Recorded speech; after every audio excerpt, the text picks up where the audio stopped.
Hola, hola, cordial saludo. Nuevamente hoy una nueva emisión de Aquí Entre Nos. Recuerden, martes y miércoles por Canal Montería, Operador Claro, Canal 2 Análogo y 104 Digital. Y como siempre, aquí en este programa queremos llevarles a ustedes gente de aquí, gente que está haciendo cosas interesantes, cosas importantes por esta región. Y hoy realmente para mí es un orgullo y un placer tener a una joven figura, una joven artista, poeta, escritora a mi lado, porque he visto este proceso, he visto cómo ha surgido y he visto el resultado. Bienvenida, Laura Caraballo, ¿cómo estás? Hola, muy bien. ¿Y tú qué tal? Encantado de tenerte aquí nuevamente. Hace 2 años en este mismo programa, pero en radio, recordemos, por la www.cenusradio.com tuvimos la oportunidad de hablar un poquito de literatura, de conocer un poco de tu experiencia. Iniciaste ya hace un buen rato en la escritura, iniciaste con un libro que en particular a mí me llamó mucho, pero mucho la atención, porque en aquel entonces para tu edad era increíble, Indicios de un asesino. Sí, de hecho, el libro cuando lo empecé a escribir y le comenté a mi papá el hecho de que estaba escribiendo, porque el libro lo terminé cuando tenía 14 años, pero en sí lo inicié a escribir con 11 años. Entonces el nombre siempre es un poquito escandaloso cuando tú escuchas tipo Indicios de un asesino, todo el mundo queda como que... Dios mío, esto es terror, ¿qué será? Esta sí, peladita que tiene en la niña, cabeza. exacto. Entonces fue algo que dio al principio mucho como que... Pero ya cuando le expliqué a mi papá, no, que es que quiero esto, dar el mensaje de que hay dentro de la mente un asesino, si tiene sentimientos, si se enamora, qué es lo que realmente piensa. Y nada, el mensaje al final de cómo el crimen no paga, de cómo cuando haces algo malo en tu vida, de una u otra manera lo pagas. Y bueno, es... una vez que tú te metes y lees lo que realmente pasa y lees la historia y lees lo que intenté dar a conocer, a entender al lector, entonces ya es otro cuento. Mire, Laura Cabuña es de esas jóvenes, yo no diría de promesas, no, porque a lo largo de este programa vamos a ir hablando poco a poco de tu recorrido, de tus inicios, de cómo de una u otra manera se ha ido impregnando en ti esa literatura, esa escritura que realmente para tu edad uno diría, Dios santo, ¿y esta muchacha dónde sacó esto? Pero como dicen por ahí, hijo de tigre sale pintado. Y Laurita viene de una casta bastante artística. Tu papá es cantante, Nelson Caraballo. Mi papá es compositor, cantante, toca el piano, toca la guitarra, es bastante polifacético en el ámbito de la música. Yo por el ámbito de la música sí nací un desastre. Yo sí, no tengo voz, no, ni nada de eso, pero sí va en lo que es vena artística. Mi papá escribe, pero él escribe canciones. De hecho, yo empecé porque yo veía a mi papá escribiendo canciones y yo también decía, no, yo voy a escribir canciones. Y mis canciones eran terribles, pero fue como que una manera de empezar, ¿sí? Y bueno, ya después como que, ok, bueno, las canciones no son lo mío, entonces vamos a trabajar en lo que es, bueno, los cuentos. Recuerdo que el primer cuento que escribí fue un cuento que se llamaba Los olores y los colores, algo así. Entonces, sí, ¿Cuántos años tenías, Laura? Tenía unos 8 años, 7 o 8 años más o menos. ¿Cuándo empiezas tú a creerte de que eres una escritora? Al principio lo hacía solamente porque me gustaba, ¿sabes? Recuerdo que la primera saga de libros que me leí fue La culpa es de la vaca. Ahora he cambiado de gustos literarios, ya no me gusta tanto esa literatura, pero sí recuerdo que esta fue la primera saga literaria que me leí. Entonces yo lo veía y yo dije, yo quiero hacer algo como esto. Yo recuerdo que veía el libro y veía la pasta y veía los capítulos y decía, ay, me gusta esto. Y empezaba a escribir en el computador, pero nunca lo tomé como tan en serio. Mi papá, hablando de mi papá, él siempre me insistía, inscríbete en el concurso nacional de cuento, inscríbete. Duró como 3 años diciéndome, y yo creo que al final me terminé escribiendo para quitármelo de encima y escribí un buen cuento. Y bueno, lo gané con ayuda de Dios y eso. Pero bueno, vamos por parte. Sí, Vamos a iniciar hablando de estos primeros inicios. Me dices que empezaste escribiendo cuentos, empezaste a muy corta edad, una edad de 8 años, ¿me dices tú? Sí, más o menos. De 8 años, ¿cómo fuiste encaminándote? ¿Cómo fuiste desarrollando ese arte de escribir? Bueno, siempre que me preguntan este tipo de cosas de cómo hice para escribir, cómo obtuve la técnica y todo, yo creo que le debo toda la lectura. Fundamental. A la lectura le debo todo, porque fíjate que cuando yo empecé con lo que era las supuestas canciones que escribía, que fue pues lo primero, yo no había leído nada, solamente leía lo que me ponían en el colegio de niña, en primaria, tercero, cuarto grado que estaba.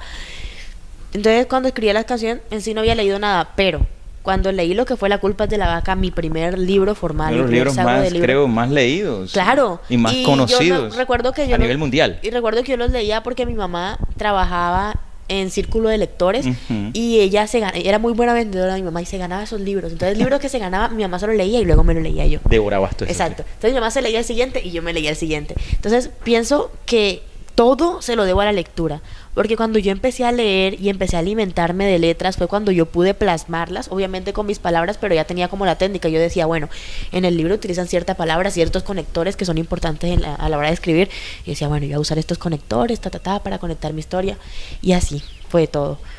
Como te digo, la lectura me ha ayudado y hoy en día también me ayuda mucho en mi léxico, en todo, en cómo me expreso en el colegio. La lectura lo es todo, de verdad que lo es. Bueno, a propósito de eso, Laura, y a propósito de eso, queridos televidentes, nosotros tenemos una sección que se llama el video de reflexión y hemos querido llevarles a todos ustedes un video donde nos plasma por qué es importante leer, por qué es importante la lectura, por qué es importante el escribir. Mire, todo lo que nos ha dicho Laura tiene que ver un poco con este video. Te invito, Laura, para reforzar lo que tú acabas de decir y para que esas jóvenes promesas que de una u otra manera también quieren o se sienten identificados con Laura y aquellos que quieran intentarlo, lo hagan. Vámonos a este video de reflexión.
Bueno, me imagino que se habrán disfrutado ustedes este video porque realmente a mí me pareció increíble, Laura, interesante este video, lo importante de la lectura, un video muy corto pero muy nutritivo. Justo lo que digo, leerlo es todo, de verdad, y es muy importante porque si te das cuenta Colombia tiene tasas de lectura muy bajas, entonces es como que importante reflexionar al respecto y seguir leyendo y ver algo bonito en los libros y así. Interesante todo esto. Laura, veníamos hablando hace poquito, antes de mandar el video, de esos primeros inicios tuyos en la literatura, en la escritura. Pero llegó algo importante. Fue cuando, recuerdo yo te conocí, tuve la oportunidad de explorar un poco de todo esto que ibas haciendo. Indicios de un asesino. Una chica de 12 años tenía en aquel entonces. 11, cuando la empecé a escribir. 11 años. ¿Qué tenías en la cabeza? ¿Cómo es Indicio? Háblanos un poquito de Indicios, porque contigo uno habla y es hablar de experiencias y de recorridos. Bueno, a tan corta edad lo digo.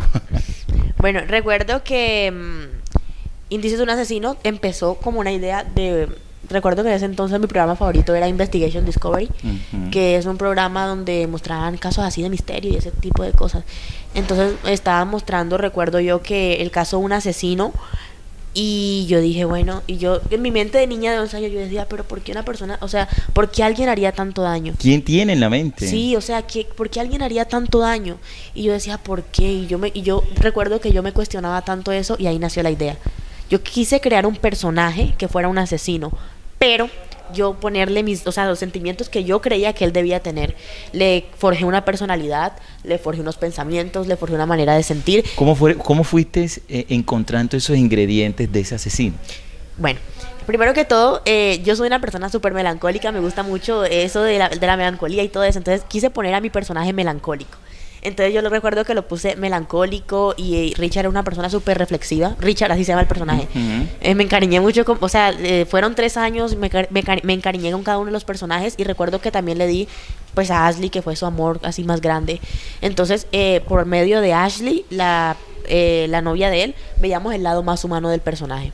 Entonces tú ves qué es lo que pasa por la cabeza de un asesino, qué piensa, si se enamora, si tiene sentimientos. Eso es lo que ves con Richard.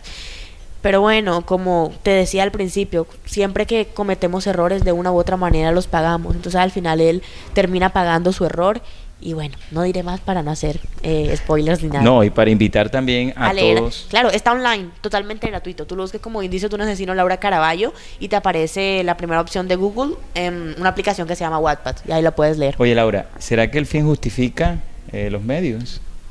A propósito de Indicios de un asesino, No. a propósito de todo lo que estamos viendo en Colombia y en el mundo entero, y no nos vayamos muy lejos, aquí en el departamento de Córdoba, Por supuesto. porque asesino no solamente es el que mata, sino Exacto. el asesino es el que desgarra, el que, mejor dicho, hace que un país o una región poco a poco vaya acabándose.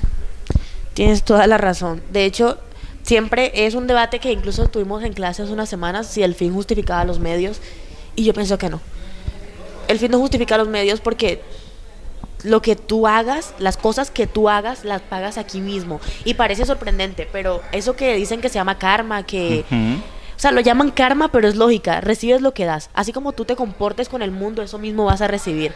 Lo que tú des, se te devuelve. Entonces pienso que debemos ser muy correctos y muy justos con cada una de las acciones que hagamos. Como diría Pablo Coelho con El alquimista, el mundo conspira lo que tú quieres. Si tú quieres tranquilidad y das tranquilidad, el mundo te devuelve tranquilidad. Sí. Entonces, es lo que se quiere. No siempre obviamente vamos a tener todo bien. Igual tampoco la idea es que seamos buenos solamente para recibir cosas buenas, sino porque es lo que es éticamente correcto. Es éticamente correcto que hagas cosas positivas. ¿Cómo le fue a tu personaje en Indicios? ¿Cómo fue su final? Mal. No nos digas Mal. mucho, Solo muy mal. No muy mal, pero sí tuvo su lección. Es que tampoco yo quería, ¿sí me entiendes? Yo sabía que, yo no sabía, pero supuse que el libro iba a tener cierto impacto y que cierto tipo de personas lo iban a leer. Entonces yo dije, bueno, tampoco quiero dar el mensaje de que él tenga un final feliz y que, o sea, yo hago algo malo y a mí no pasa nada. No pasa nada. Así es. Entonces yo quise que él tuviera su lección y que las personas aprendieran. Richard tuvo una infancia dura, mi personaje. Pero aprendieron que, por ejemplo, cuando algo malo pasa en tu vida, solo tienes 2 opciones: canalizarlo a algo positivo y convertirlo en un ejemplo, o canalizarlo a algo negativo y convertirlo en una excusa.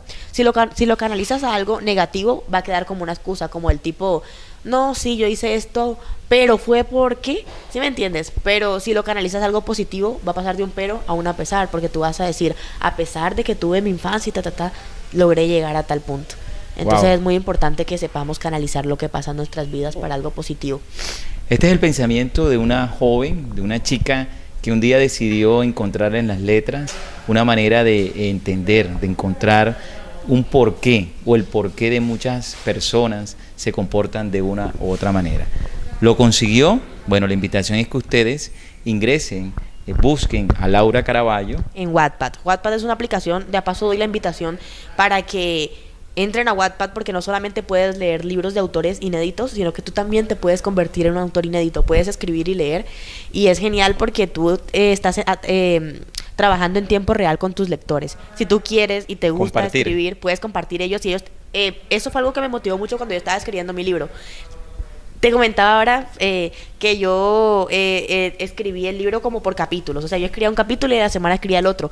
Lo que me motivó a mí a seguir eran mis lectores, las personas que me iban leyendo en otras partes del mundo, como que, oye, sigue, continúa con tus otros capítulos. Y me escribían mensajes y eso yo sentía tan bonito, como que, oye, alguien está leyendo. Un impulso. Exacto, alguien está leyendo lo que yo escribo. O sea, algo, yo que siempre he pensado que lo que yo escribía no podía gustarle a nadie más que no fuera a mí. Cuando empecé a conocer a esas personas, yo como que dije, bueno, lo que yo escribo puede gustarle a alguien más. Y fue una sensación muy bonita, y también me gustaría que las personas que les gusta escribir y que están como que aún atoradas, se animaran, que hoy en día, en pleno siglo XXI, hay tantas herramientas y tantas opciones, así que el que no lo hace es definitivamente porque no quiere. Hay que aprovechar las redes sociales. Por supuesto. Pero de buena manera. Claro. Vamos a nuestra primera pausa comercial, Laura, pero quiero despedirme con digamos, autor que tengo entendido que tú lo has leído bastante. Una frase: un libro debe ser el hacha que rompa el mar helado ¿Qué hay dentro de nosotros? Franz Kafka, este hombre que de una u otra manera nació en Praga, en una época bastante dura, 1883, que también, a pesar de que Praga en aquel entonces no hacía parte de Alemania, se crió con esa cultura alemana y que escribió una novela muy, muy interesante, Metamorfosis. Bueno, vámonos a nuestra primera pausa comercial y ya regresamos con Laura, con quien vamos a hablar algo interesante después de este libro, después de todas estas historias que iba escribiendo y compartiendo en las redes sociales, le vino un reconocimiento muy importante. No se vayan, ya volvemos aquí entre nos. Una historia inolvidable, llena de emociones y tradición. Joyería El Oscar tiene para ti todo lo que necesitas para expresar un hermoso sentimiento. Déjate enamorar por una prenda de Joyería El Oscar. Más de 26 años acompañándote siempre. Joyería El Oscar en el Centro Comercial Japón. Si ya probaste con antibióticos, antihistamínicos, antialérgicos, corticoides, desinflamatorios, quimioterápicos, vacunas y aún sigues sintiéndote mal, es hora de buscar una alternativa diferente. Dr. Harry Brunal, médico cirujano, especialista en homeopatía, calle 31, número 447, oficina 204, Centro de Ejecutivos, desintoxicación iónica, camilla de termomasaje curativo, medicina vibracional, medicina psicosomática. Dr. Harry Brunal. Bueno, regresamos después de esta brevísima pausa comercial aquí entre nos por Canal Montería. Gracias por sintonizarnos, gracias por, hombre, siempre darnos la buena nueva y impulsarnos para traerles artistas de aquí, porque si no conocemos nuestra casa, o más bien si no conocemos nuestro cuarto, ¿cómo podemos conocer nuestra casa? Entonces, hoy una invitada que para mí es un honor tenerla aquí, Laura Caraballo. Con ella hemos hablado a lo largo de este programa de sus inicios y habíamos quedado en algo muy importante. Tu libro, Indicios de un asesino, pasa, lo subes, tienes muy buenos comentarios, algunas críticas como todo, pero viene un hecho importantísimo, un reconocimiento que para ti, cada vez que lo comentas, se te ponen los ojitos brillantes, Laura. Bueno, todo empezó con, el Ministerio de Educación visitó mi colegio y conoció acerca de que pues yo había escrito el libro. Y bueno, me llevaron a lo que fue la Feria del Libro en Bogotá. ¡Wow! Increíble. Sí, con todos los gastos lo más pagos, grande que hay aquí en Colombia. Sí, con todos los gastos pagos. Y bueno, y expuse mi libro ante una población de niños de colegio y pues les expliqué y todo sobre el libro y lo recibieron muy bien, la charla. Y fue una experiencia muy bonita estar allá. Y con eso fue como que lo que abrió paso a todo lo que después venía. Fue como que lo que definitivamente selló todo las cosas que vinieron. ¿Cómo fue esa experiencia? Fue genial. Fue la primera vez que salí de la ciudad sin mis papás, porque recuerdo que fue con una profesora. Uh-huh. Y bueno, también fue la primera vez. Bueno, no, de hecho yo siempre he hablado en público, en exposiciones y todo eso, pero sí fue como que la primera vez que fue algo importante, ¿sí me entiendes? Y bueno, aprendí muchas cosas sobre cómo manejarme en público, sobre cómo hablarle a los niños y bueno, entre otras cosas. Luego cuando volví a Montería, se vinieron, bueno, la idea, esto me motivó a seguir escribiendo, a seguir escribiendo. Entonces vino lo que fue el comercial del Concurso Nacional de Cuento de RCN, que lo revisé y decía las convocatorias que, por ejemplo, las convocatorias te convocaban mediante comerciales y por computador y por internet. Entonces yo recuerdo que desde que estaba chiquitica, como te acuerdas que te contaba que desde los 8 años escribía los cuentos, mi papá siempre me había dicho que me escribiera y seguía aún presionando para que me escribiera. Yo lo pensé, yo dije, vamos a escribir. Entonces mi cuento salió en un salón de clase, en el salón de clase que justamente nos habían dejado la actividad de escribir un cuento y yo dije, bueno, vamos a escribir el cuento y da pasó. Y bueno, empecé a escribir el cuento y ahí nació el viaje final, que se llama mi cuento. Escribí el viaje final y lo envié. ¿Por qué el nombre? El viaje final. El viaje final porque a mí me gustan mucho los trenes. Uno de mis sueños es viajar en tren. Es decir, que en la década del 30 aquí en Colombia tú hubieras disfrutado toda esa zona bananera, sí, el Magdalena. Me encanta el tren. Me encantan los trenes y me leí. Y todo empezó por un libro que se llama La chica del tren, de Paula Hawkins, que es muy bueno. Y me lo leí y me llamaron tanto la atención los trenes. Y investigué aquí en Colombia dónde habían trenes y descubrí que en Santa Marta, hubo un tren que no, aún existe, pero ahora carga es... carbón. No sé. Pero antes cargaba personas. Claro, en la década, por eso en aquella época la Fruit Company que hacía, cosechaba bananos y los exportaba, esa ruta bananera, esa ruta pues que de una u otra manera también ayudó a que el Caribe colombiano se diera a conocer. Lo importante de la vía férrea en Colombia es grandísima. Laura y queridos televidentes, ojalá ustedes se interesaran por investigar. Bueno, entonces investigué eso y transportaba personas y yo dije, wow, si hubo aquí en Colombia algo relacionado con un tren, y dije, aquí quiero escribir mi cuento, en esta escenografía, en este ámbito quiero escribir mi cuento, y lo hice. ¿Y por qué el viaje final? Porque el protagonista principal de mi cuento narra la última vez que el tren emprendió su viaje final. Él tenía un tipo de obsesión con los trenes y veía día tras día los ires y venires del tren de Santa Marta, y le dejó tantas lecciones de vida. Una metáfora, que él veía que había pasajeros que perdían el tren, unos pacientes esperaban por el siguiente, pero otros rindiéndose se iban a casa dándose por vencidos. Y él decía que lo mismo no pasa en nuestras vidas. Cuando chico no lo entendía, pero ahora que crecí veo que nos rendimos con bastante facilidad. Entonces por eso se llama el viaje final, porque es como que esa enseñanza mediante un simple tren. ¿Tú eres paciente, Laura? ¿O tu juventud, porque es un adolescente, te hace, quieres las cosas rápidas? Creo que soy un poco de las dos, ¿sabes? Nunca tengo como que mi personalidad de hecho es así muy neutra. Nunca tengo un todo de mucho y ni un muy poquito de otro. Es como que hago mucho uso de una frase de Oscar Wilde que dice, definirse es limitarse. En el retrato de Dorian Gray, de Oscar Wilde, dice, definirse es limitarse. ¿Y cómo sería tu retrato? Utilizando Oscar Wilde. Eso. Creo que esa es la mejor frase que me describe. Siempre cuando me preguntan como que quién eres, eso digo, definirse es limitarse. O Borges decía Jorge Luis Borges. Sí, cuando le decían, cuando te pregunten quién eres, responde siempre, aún estoy tratando de descubrirlo. Es como nunca dar una respuesta concreta, porque si te defines, te estás limitando. Así es. Andrés Caicedo, otro de mis escritores favoritos, él también es colombiano, él es colombiano, pero él ya murió. Se suicidó. Bueno, en este proceso de lectura, a propósito de lo que acabas de decir, siempre uno creería o piensa que los que escriben son tristes, son bohemios, son personas que de una u otra manera quieren plasmar en la literatura cosas que no son. ¿Te ha pasado a ti eso?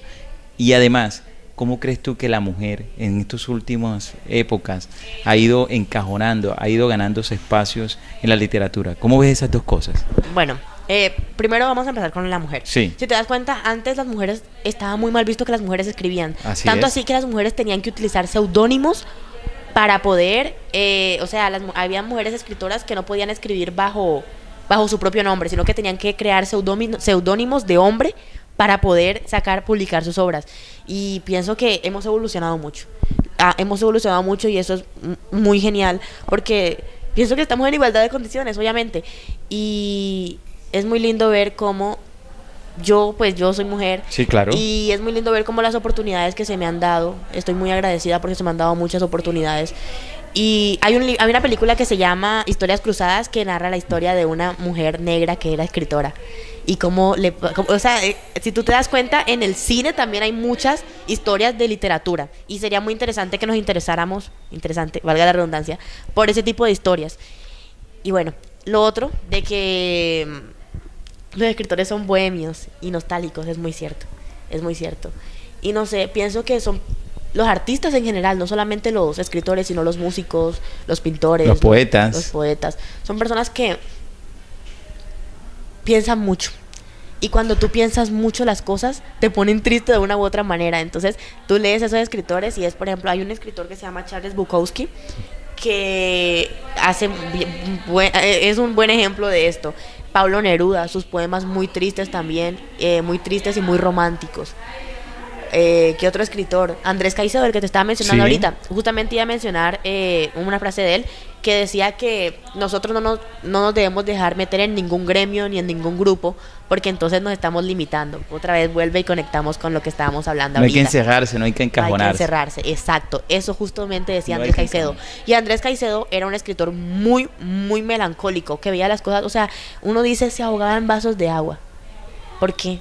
Igual, no es como que una norma a seguir que los escritores seamos nostálgicos o melancólicos. No es una norma a seguir, pero sí se ve mucho. Yo diría, Laura, que todos los que vivimos en la parte humana, en la parte, digamos, de arte, y me incluyo porque, bueno, yo soy comunicador social, periodista, debemos tener una sensibilidad, poder transmitir, poder ser un canal para realidades y para que de una u otra manera puedan entendernos esas otras personas. Es que creo que es lo más bonito, ¿sabes? Yo muchas veces digo que soy muy pacifista. Es el lado humano de todo. Altruista. Sí, el lado humano de todo, el lado, pienso que es muy lindo y a veces puede parecer surrealista el hecho de que una persona solo tenga buenas intenciones. De hecho, es un debate eterno si el hombre es bueno o malo por naturaleza, porque por las dos posiciones. Como Jacobo Rousseau, el hombre es bueno y la Exacto. sociedad lo corrompe. Rousseau decía, el hombre es bueno por naturaleza y es la sociedad quien lo corrompe. Y Maquiavelo decía, no, el hombre es malo por naturaleza. Entonces, esas dos contradicciones, y hay personas que están siempre debatiendo si es bueno o malo. Las personas que dicen que es malo dicen que Rousseau dice que es la sociedad quien lo corrompe. Pero ¿quién conforma la sociedad? Nosotros. Entonces nosotros somos los malos. Entonces es un debate eterno que no vamos a entrar en eso ahorita porque no vamos Nos a terminar quedamos aquí. nunca. Exacto. Pero pienso que lo más bonito del ser humano es ese lado humano, valga la redundancia nuevamente, es ese lado humano que lo caracteriza, esas buenas intenciones, y muchas veces tú encuentras cosas bonitas en lo triste.